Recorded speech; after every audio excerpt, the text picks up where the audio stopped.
Hello and welcome to the most compelling talk show on TV, The Desk on Global Television. My name is Anthony Bomodi. Welcome to today's edition that promises to be very revealing as we look at very salient issues making the rounds. We'll be looking at the U.S. Training program that just went by with Nigeria Police emerging the best. We'll be looking at how officers of the Nigerian Police Force have excelled and emerged the best in the just concluded U.S. special program for Embassy Augmentation Response Team mission at Amman, Jordan. We'll be looking at the implication of this and why is it that they have not been able to replicate all these good efforts when it comes to on the home front. We'll also be looking at other issues making the rounds, still talking security matters. We'll be looking at issues playing out as regards the Taraba flood, a disaster where one is dead and another missing, a very, very sad occurrence occurring at the Ngureje in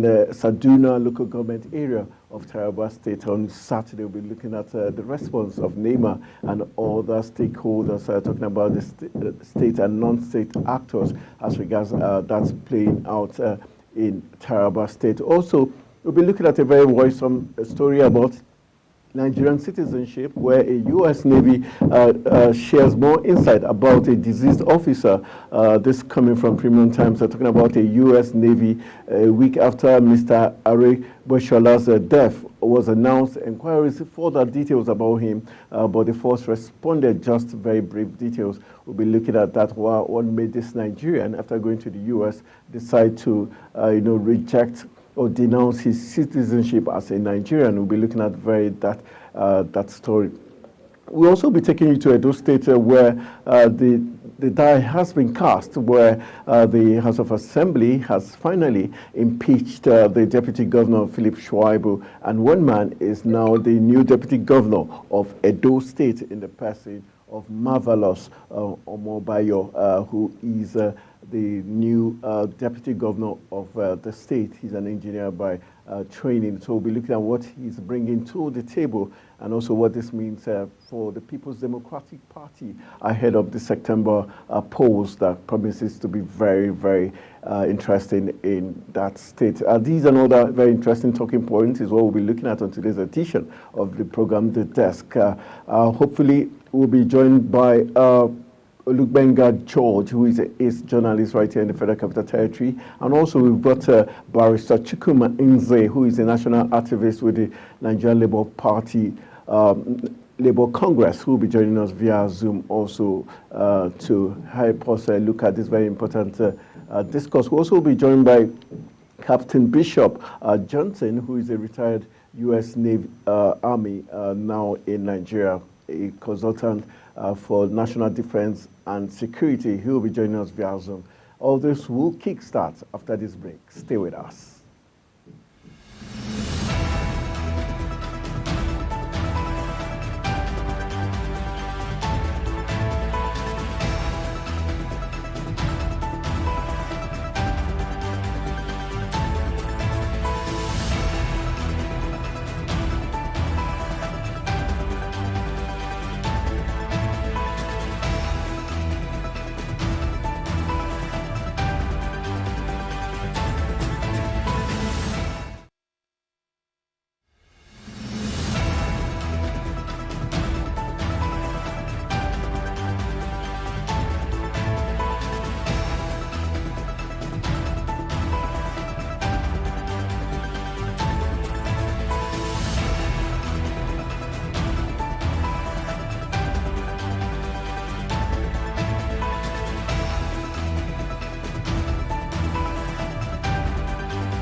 looking to discuss of very silent issues making the rounds in Africa's biggest black nation, Nigeria. All right, let's begin introducing our guests who have joined us via Zoom. We've got Captain Bishop Johnson, who retired from the U.S. Army. Thank you, Captain Johnson. Nice to have you join us on the program. Thank you, Tony, for having me, and good afternoon. All right, I also want to welcome Olugbenga George, who is a journalist right here in the Federal Capital Territory. Thank you, Olugbenga George, for joining us on the program. Thank you for having me, Tony. Good afternoon. All right, George, you do us a favor. Captain Bishop Johnson would strike the first salvo for the fact that we're talking security matters. We would like him to kickstart the conversation. Let's look at the first big story is that officers of the Nigerian Police Force have emerged and excelled and emerged as the best at the just concluded U.S. Special Program for Embassy Augmentation Response Team mission at Amman in Jordan, the training which commenced on March 10, 2024 and was concluded April 3, 2024, was designed to enhance the team's skills in responding to various emergencies and tactical situations. The program was conducted by the U.S. Navy SEALs and covered a wide range of topics, including several tactical drills, assessment, and ensuring a well-rounded, thorough learning experience. Captain Johnson, let's draw from your wealth of experience, having been in the U.S. Army. Can we say, some people would want to say this is a fluke. How come the Nigerian police excel so well and they cannot replicate that when it comes to tackling insecurity in the country? Can you take us through what they would have gone through in this training? Tony, again, once again, good evening and thank you for having me. They would have gone through most of the tactical operation trainings, particularly mostly physical security and stuff. But then before I go into that, it's always been a general consensus that Nigerian security services, not just the police, each time they had been invited for foreign missions, they have always done excellently well. And that left a lot of us to conclude that the reason why sometimes when they are here in this country, they don't seem to do as well as they do when they are serving in foreign missions is because of the environment they find themselves. And it's not just only the police. If you even go into the academics, you discover that our professors do well when they're outside, but when they come back to Nigeria, they don't do well. And the reasons are quite obvious. The environment in Nigeria is too harsh and too difficult for people to operate. Take the police, for example. The police annual budget is usually funded below 50%. And there's no way you can police a country as huge as Nigeria without adequate funding.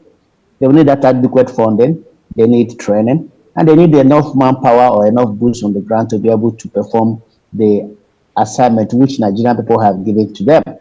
So most times we expect them to do magic, but they cannot do magic. They can only perform within the bounds of their capabilities. And those capabilities have to be developed by the Nigerian people, Nigerian government. And so I am not surprised that they did well overseas.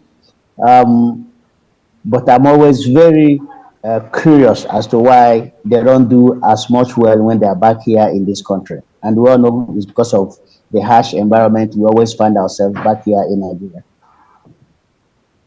All right, let's look at the fact that with this training, how do you think it would be possible for the Nigerian police force to replicate this amongst its rank and file so that whatever has been learned can also be shared among the rank and file? And how often do the Nigerian police force and other security agencies need such training to get the very best out of Nigerian security architecture?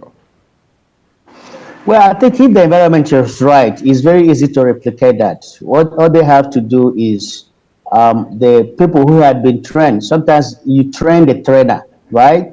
We can use those who have been trained to become the trainer. So those trainers will have to be engaged in various training activities and institutions of the Nigerian police to train their colleagues, you know, on what they have learned in the trainings that they did in Jordan. And so if you do that and you provide them with the right environment, adequate resources, they'll be able to replicate that training in Jordan. They'll replicate it here in Nigeria.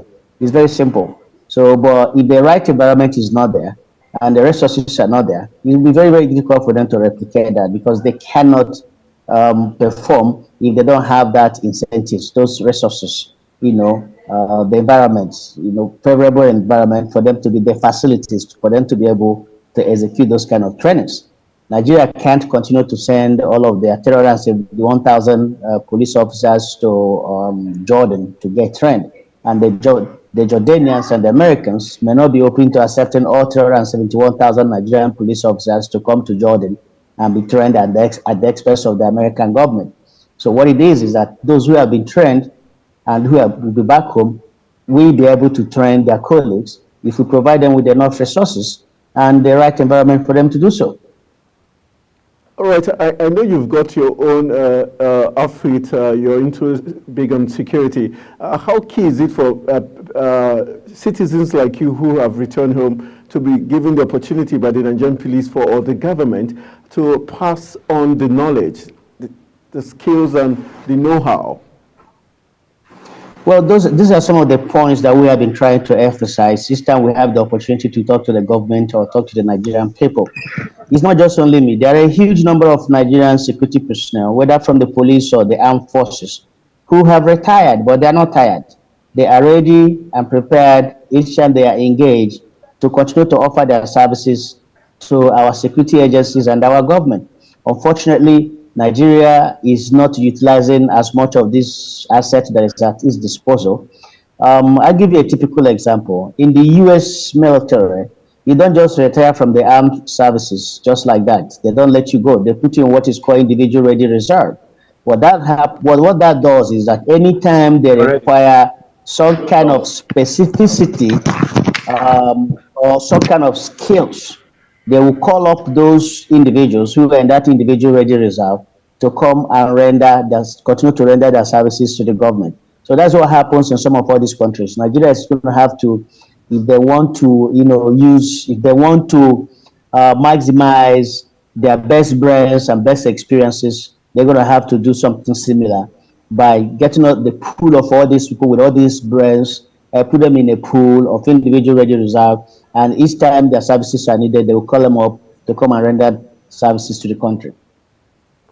All right, thank you for your takeaway. We're still going to call upon you. There's one more talking point that has to do with a U.S. Navy Nigerian who is late now but denounced Nigerian citizenship. We'll get your take on that talking point. Let's go to George.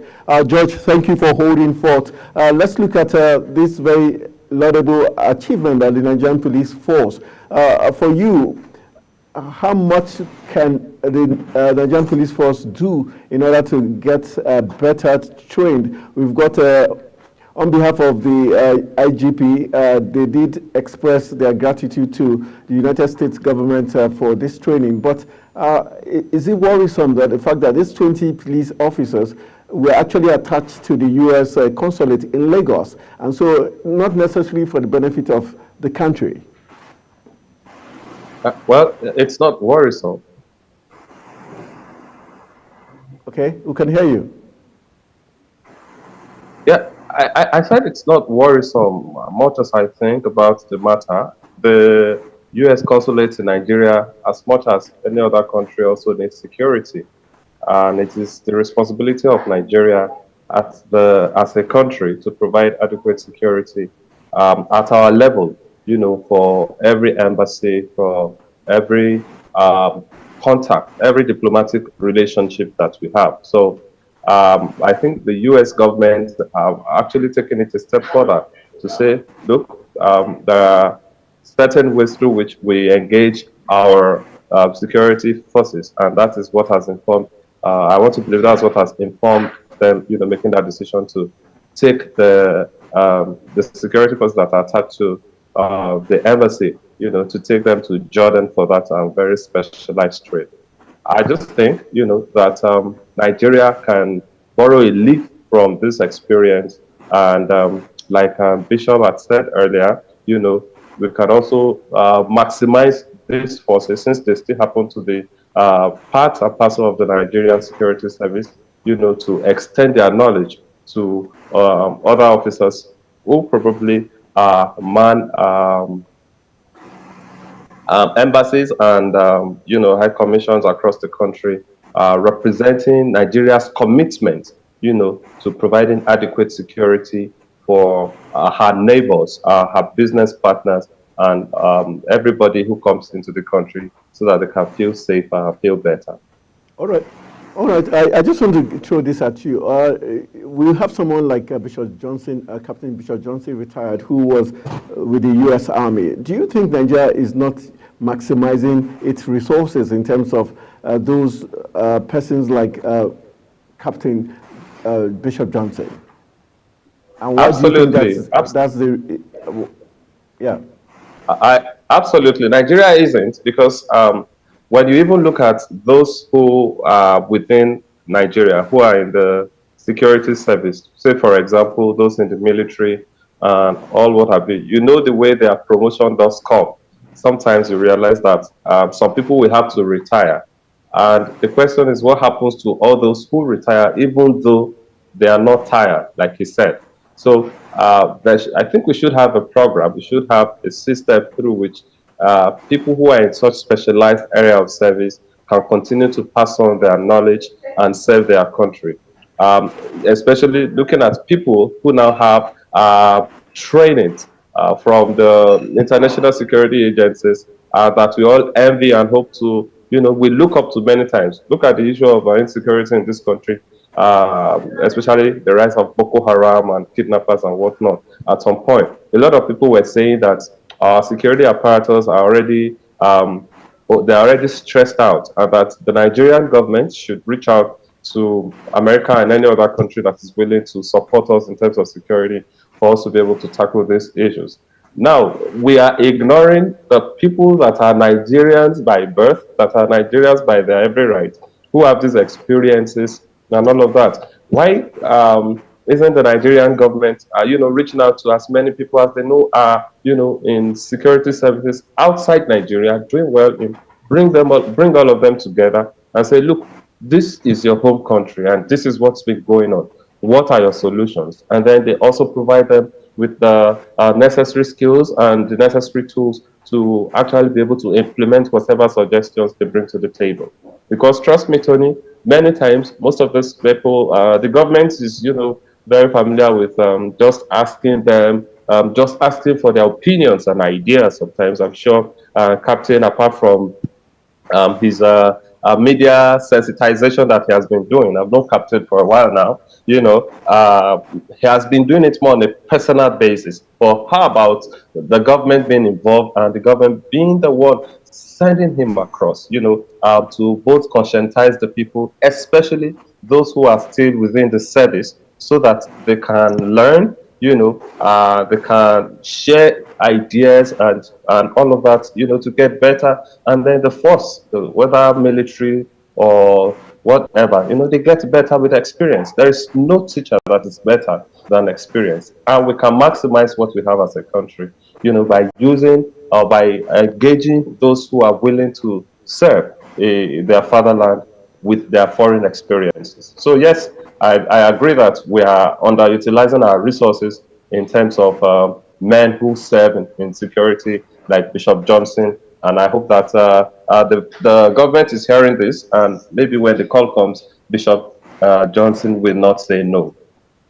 All right, we hope the CEO of CBs would not say no. All right, let's run back to Captain Johnson now. We have another very interesting talking point, which has to do with the issue of a U.S. Navy sharing more insight about a disease officer. Let's let you know that Premium Times mailed the U.S. Navy a week after Mr. Aregbesolala's death was announced, inquiring further details about him, but the force responded with just very brief details, reiterating the incident was being investigated. The U.S. States Navy has shared with Premium Times fresh insight about the service of its recently deceased officer, Ariola Michael Aregbesola, who renounced his Nigerian citizenship after his enlistment in 2020. The United States Department of Defense had announced Aregbesolala's death 2 days after he slipped from the ship in the Red Sea. Aged 34, the deceased died on 20th March as a result of the non-combat related incident.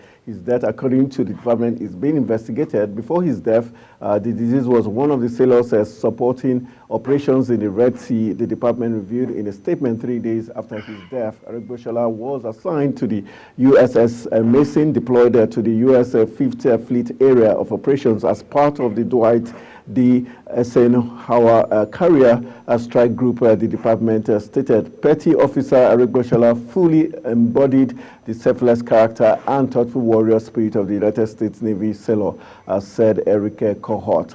All right, Captain Bishop, let's look at this story. Lots of controversies and the fact that initial details were not full.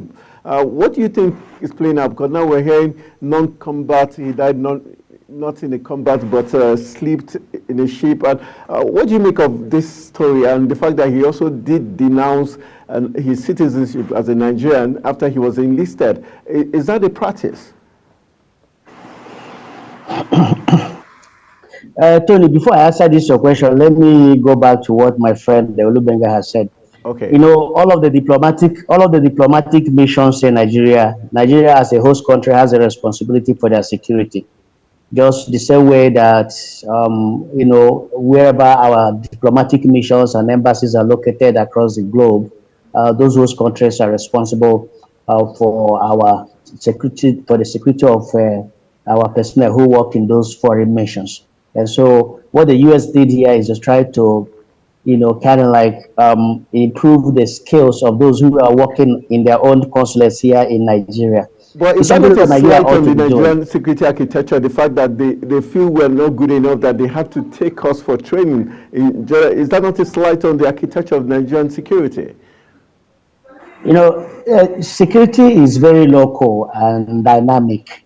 You cannot train security operatives in every aspect of security. There may be one or two things that the United States may want them to be doing, that they may not be getting that training as a general training while in the Nigerian police force. So for them to take them to that specialized training, I don't think is out of place. It could happen. Nigeria can equally do the same thing if there happen to be some kind of specifics as to how to protect or guide Nigerian embassy in any country. Nigeria can also take the people there for that kind of training, so long as Nigeria is going to pay for it. But now let me come back to your question.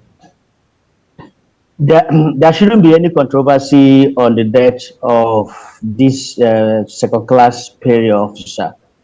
Being that he's an enlisted personnel, most enlisted personnel do not need to denounce their citizenship or renounce their citizenship to be able to serve in the United States Armed Forces. However, there's a caveat to it.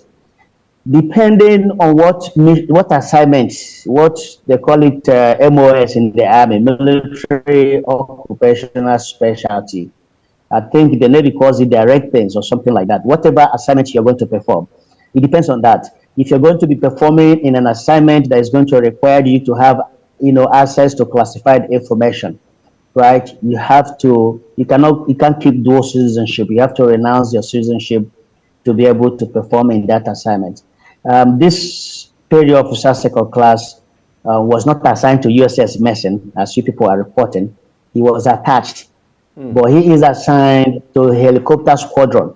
The way these things work is that every of those ships have helicopter squadron that get attached to them whenever they are deployed. Right, so this helicopter squadron, HMS 74, is where he is assigned. But that HMS 74 is now deployed with USS Mason, which was why he came on board the USS Mason. He's not, he doesn't serve on a ship. He serves in the air wing of the Navy. But anytime his squadron is deploying overseas on a boat, he has to come with them. And so it's probably maybe why he slipped, because he may not be very familiar with the terrain working on a ship, right? Because he works on aircraft. And the fact that he deals on aircraft, we have him have access to some classified information. So it's probably why he had to renounce his citizenship, right? All of commissioned officers of Nigerian origin, and there are very many of us, right? You can't be a commissioned officer of the United States Armed Forces and keep dual citizenship. because you will have access to various levels of classified information. And so is a normal practice. The reason why it's controversy is because a lot of Nigerians are not familiar with it. But there's a way Nigerian embassies and nations in the United States handle all these things. It's a Nigerian thing. It's not something that I have to be discussing here on air. There's a way they do it, right, to allow you to still be able to serve. They are very familiar with that policy and that law of the United States. And so they know how to handle that situation. Okay. And as far as giving you people additional information, they can't give you additional information because the matter is still under investigation. Anything that happens in any of the U.S. military has to be investigated, right, so that it does not happen again in the future. And they are duty bound by policy-wise not to release too many information to the media. Contrary to the wishes and the will of the family of the deceased. You know, we're still feeling that, okay, because his name is Arebosola, therefore he's a Nigerian. He's no longer a Nigerian, he's an American, right? He's an American citizen. So he has to be treated just like every other American. And so Nigerians should stop going over the board because his name is Oriola Arebosola. Therefore, he's not a Nigerian anymore. He's an American. And so his issue has to be conducted within the bounds of the United States law and not that of Nigeria. And so that is the point that a lot of Nigerians have to understand. Are you saying at this point the Nigerian government cannot ask for any further details or can seek any other further information? The fact that he's no longer a Nigerian citizen? They can, but America is not bound to provide them that information. In your introductory speech, you said he renounced his citizenship. That means he's no longer a Nigerian. He's an American. And so the same way they treat American citizens is the same way they're going to treat his case. So his case cannot be an exception. He's an American. And so they will treat him like an American. That's the simple truth. They can ask as much information as they want to ask, but America is not bound to provide such information to Nigeria because they are not dealing with a Nigerian citizen. They are dealing with an American citizen. And so Arebosola, as Nigerian as his name sounds, is no longer a Nigerian. He's not just an American, he's also an American seller. So they have laws, policies, and guidelines that govern the debt of their soldiers, their sailors, their citizens, and all of those laws and guidelines and policies are going to apply to Arebosola. In Arebosola service record, he has next of kin. Those are the people that they are going to be talking with. Those people are their primary concern right now. Is not Nigerian government. Nigerian government is not their primary concern. Their primary concern are those people Michael Arebosola have elected as his next of kin. And those are the people that the United States military and United States government will be speaking with as we speak. And whatever, if that family wants privacy, the United States military will have to maintain that privacy for them. All right, well said. Thank you for that very big insight as regards that talking point. I think we'll get you one more time before we let you go. All right, Olugbenga George, let's have you jump into this conversation. Looking at, I think Captain Bishop has done justice to that talking point, but just to get your view, do you think in comparison with how Nigerian officers and security agents are treated, how much do Nigerian government needs to learn in terms of, making welfare paramount for Nigerian security agents? Thank you, Tony, for that question.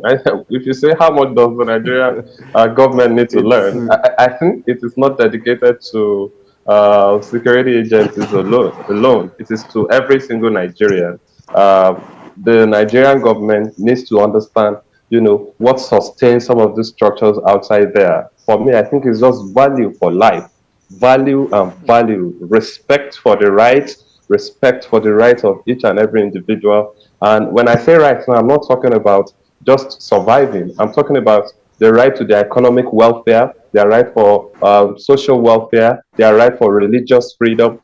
All of these rights encompassed together is what makes some of these societies that we call advanced society, is what makes them advanced. Those are the things we don't have. So the Nigerian leader, wherever they are at every point in time, needs to consider these things and know that the value of life, the labor, that the Nigerian person put out there in the course of their work and all of that is very important and should be rewarded accordingly.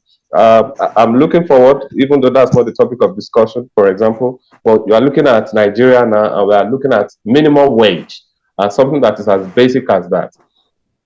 And you see how unrealistic, the minimum wage, for an average worker in Nigeria is. It cannot even cater for his food. It cannot cater for water. So what exactly can it cater for? So the government, should look at that in that direction, to provide services. And when they're engaging people, there should be plans on ground to fully absorb them and ensure that they are able to do that which they have absorbed them for with in the best conducive environment. Also, I'd like to speak to this issue, take a detour,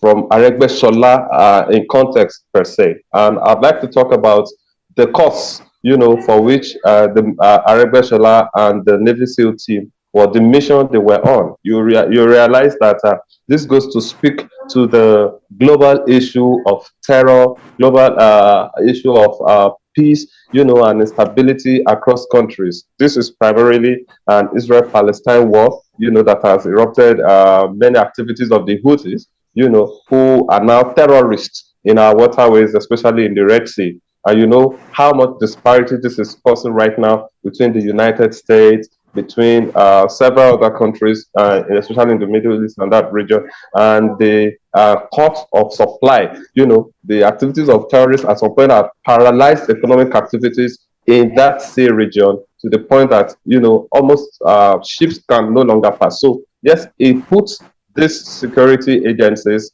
the Navy SEAL of the United States, in more precarious situation. And that's why they have to go, to this mission that we are seeing. So yes, the world needs to understand that one person dies, another person dies gradually. We bring the world to an end by ourselves. So we need, by this, suing for peace, and by this suing for fairness, and by this suing for justice, to say that, look, no matter what we are fighting for, most of the time it is usually economic. Most of the time it is a show of power. It's a show of prevalence in technology and all whatnot. All of these issues. At the end of the day, we will all still die. We will leave these things behind. Other people will come. Generations will fade away, but our names will not go on easily. The leaders should know that we need to restore peace. We need to restore peace to the tearing walls of our global space. Yeah, Tony, also, let me, are you there? Yes, I'm there. I just, okay. Yeah, let me just say one more thing. Okay. If Playoff Second Class Aregbesola had elected his family members here in Nigeria as his next of kin, the United States military is going to reach out to them, and they will be flown into the United States. Mostly when U.S. service members die overseas, they are always flown back to U.S. Air Force Base in Dover, in Colorado, which is where most times the United States president goes there to receive them in what is described as what is called a dignified transfer. So if he's elected any of his family members here in Nigeria, they will be contacted through the U.S. Embassy here in Nigeria, and they will be flown to America and to Dover Air Force Base, where they have built very magnificent infrastructure for family members who are bereaved, and they will be treated accordingly, just like they treat their own. He's their own. There will be no discrimination in the way they are treated. One of the institutions in America where discrimination has always disappeared is the United States Armed Forces. So you'll be given that dignified treatment. So it's the family now. It's up to the family to release whatever information that they want to release. But United States military is bound by its own commitment to maintain the privacy of the service member and their family members. All right. So that is one thing that I want to add to this discussion. All right, thank you very much. I'll urge you, gentlemen, to rejoin us in 2 minutes as we go for a very quick break. I will urge you rejoin us on the Zoom link so that we can continue our conversation after this break. Stay with us.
All right, welcome back to the program. You're watching The Desk on Global Television, and we have our talking point. We've been discussing with Captain Bishop Johnson, retired from the U.S. Army, helping us to look at very interesting security details. And also, we've got to Olugbenga George, is journalist right here in the Federal Capital Territory.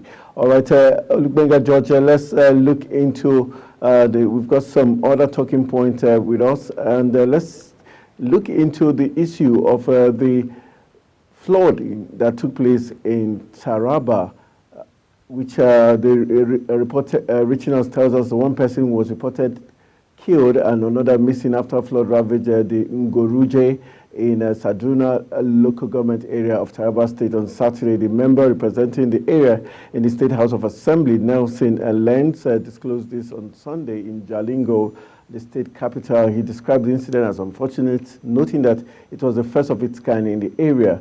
He identified the disease as Goma Sadiq, adding that a search was underway for the missing person. Let's look at the fact that NEMA and also NEMET has constantly given warnings as regards what Nigerians should expect, especially in this rainy season. What do you think is the factor where Nigerians keep not adhering to the warnings by NEMET, and also having NEMA always coming in when the damage is done and not being proactive, rather being reactive?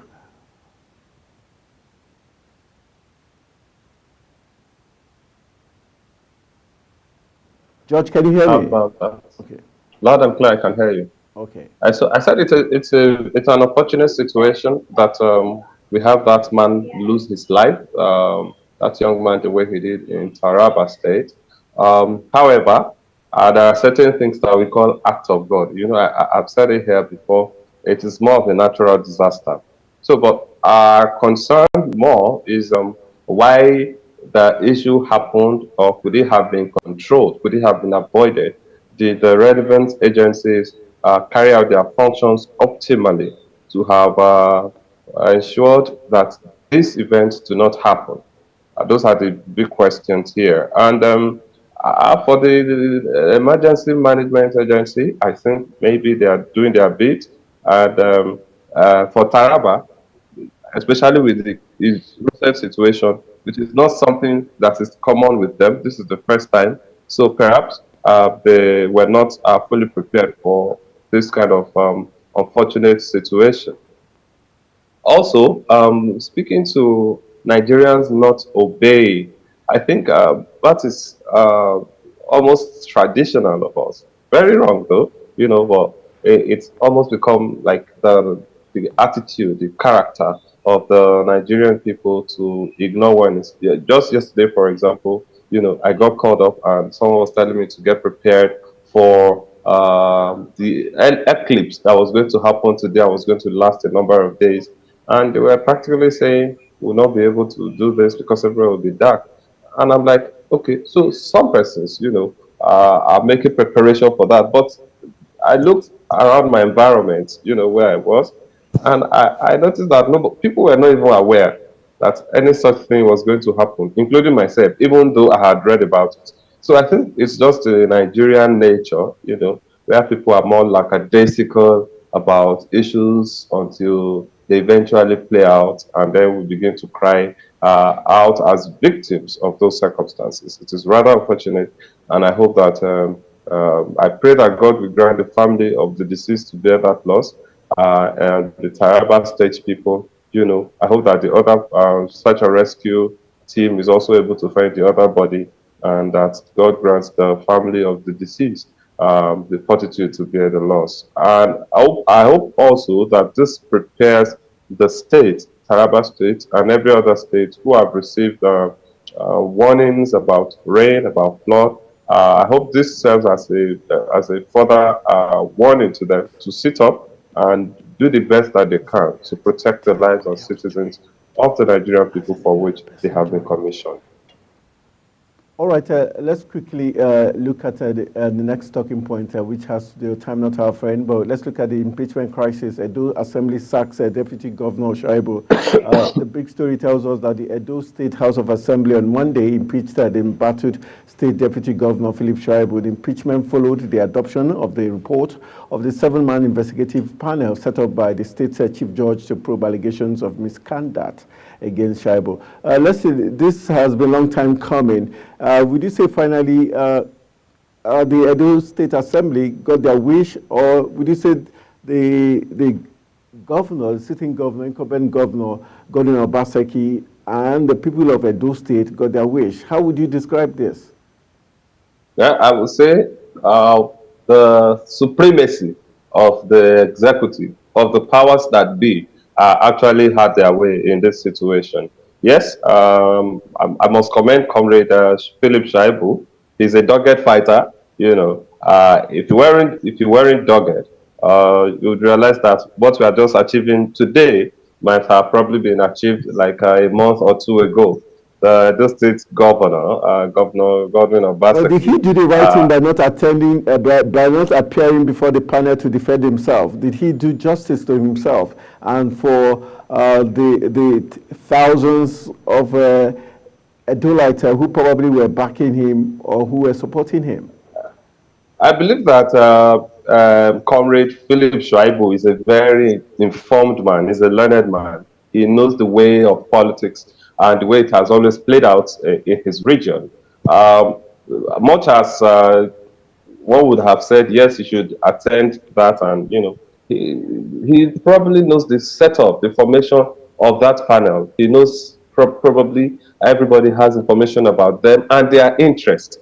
And you know, this goes to speak with our ability to be able to trust the judicial system, to trust, you know, panels of inquiry like this. When you are sure, I mean, if you are sure that it is not a witch hunt and your hands are clean, of course you would go there. But even though your hands are clean and you know that the foundation of the matter in itself is more like a witch hunt, why would you go and already get a report that might probably that had been written, that you had seen the writing on the wall clearly? Why would you continue to bother yourself? Well, that is not to say that I do not feel that Mr. Philip Shaibu should have made attempts, but then, since I think he knows better, he knows he's in the situation, we can only look at it from a distance and try to analyze. And I believe he has put the facts and figures in place before he made the decision to not attend that hearing. And hence, he was also prepared for whatever results came out from it, and we are not hearing him cry foul now, apart from saying that the Nigerian people should stand with him in this matter. In the coming days, we get to see what kind of defense he will put up against himself and how far he's able to go with dragging the members, the State Assembly, and of course his governor, Governor Obaseki, how much he's able to drag them in a legal battle to clarify himself, or maybe reinstate himself as the Deputy Governor of Edo State within the short number of months that is left in this administration. All right, let's quickly get Captain Bishop's take before we call it a wrap on this program. Captain Bishop, thank you for joining us back on the program. Thank you, and thanks for having me back. All right, just to wrap it up, I know you're not more, so much of a political person, but let's just look at what's playing out in Edo State. Now the deputy has been impeached. Do you think there are likely to be security implications for his impeachment, the fact that he also failed to appear before the panel set up to probe him? How do you see this playing out, and do you think there's going to be a ripple effect come the elections coming up in September? Well, I don't know how much impact his impeachment is going to have on Edo elections. Nonetheless, Edo people, you know, Tony, this thing has been deja vu. You know, this is not the first instance we have situations like this in the country. This is a very recurring decimal in the politics, the political arena of this country. The governors are too powerful, very, very powerful. You know, besides the president, I think the governors are the most other powerful individuals in the hierarchy of our political system. So I don't know how much of a clout or how much power this impeached deputy governor is going to have to be able to make any impact, whether it's politically or security-wise in Edo State. It's very, very, very unfortunate that we got to where we are right now, particularly considering how much support that young man had given to his principal. I did think that he should have ended this way, even though the principal didn't want him to succeed him. I don't know, most of the times these positions are zoned. I don't know which zone in Edo State he's been zoned to, which is why I think it's probably the reason why the governor does not want his deputy to succeed him. But in other clans, is the wish and prayer of every principal that after they are done, that they are succeeded by their deputy or their vice. You saw when Joe Biden contested the elections in 2020, you saw how much support Barack Obama gave to him. If you recall, he was Barack Obama's vice president. And so, and even with his re-election, looming in 2024, Barack is still there to provide him all the necessary support that he can provide him to be re-elected. So that's what happens in other clans. But in Nigeria, it's very difficult to have a deputy governor succeed his governor, or even have a vice president succeed his principal. I don't know why that is the case. Do you think it's because of the security implications that they already know the dirty dealings of their principal? Do you think that's why? Tony, you see, Nigerian politicians are the most complicated individuals for anybody to continue to try to decipher what is in their mind. I don't know what is in their mind. Politics is just too not straightforward in Nigeria. And so trying to decipher what is in their mind is if I have the answer to the question that you're asking me right now, I'd be a billionaire. So I don't know. To be honest with you, I do not know. I don't know. All right. I want to say thank you, Captain Bishop Johnson. Always a pleasure having you on the interview time section with you. Thank you for your very deep analysis of all the talking points we had, especially when you had to do Tony, before you go away, let me just add this thing real quickly, right? Okay. See, on the issue of Ariboshola, if his family wants to bring his corpse back to Nigeria, they can. And the United States military and the United States military government will support them to bring his corpse back to Nigeria. At this point in time, his corpse remains the custody of the United States military, United States Navy in particular. He will be flown to Dover, Delaware, where the family will come after they do all the necessary ceremonies to dignify the dead.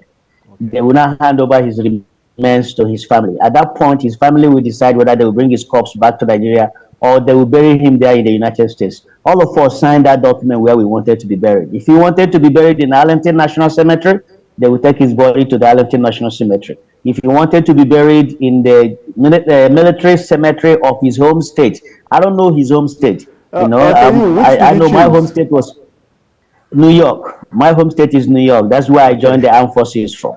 And my mom and my brothers were my next of kin. So had anything happened to me, they would have been the ones that the United States military would have contacted. And every communication would have been between them and the United States military, not the media and not anybody else. We are so glad nothing happened to you. And we're so glad to have you join us back in Nigeria here. Thank you very much. It's a pleasure talking to you.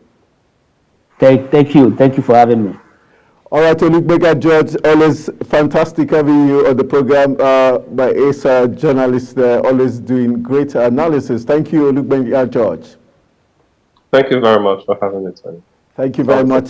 Pleasure talking to you again, once again, George. Thank you very much. That's how we're going to call it a wrap on the program. My name is Anthony Momodi saying thank you for joining me on the desk.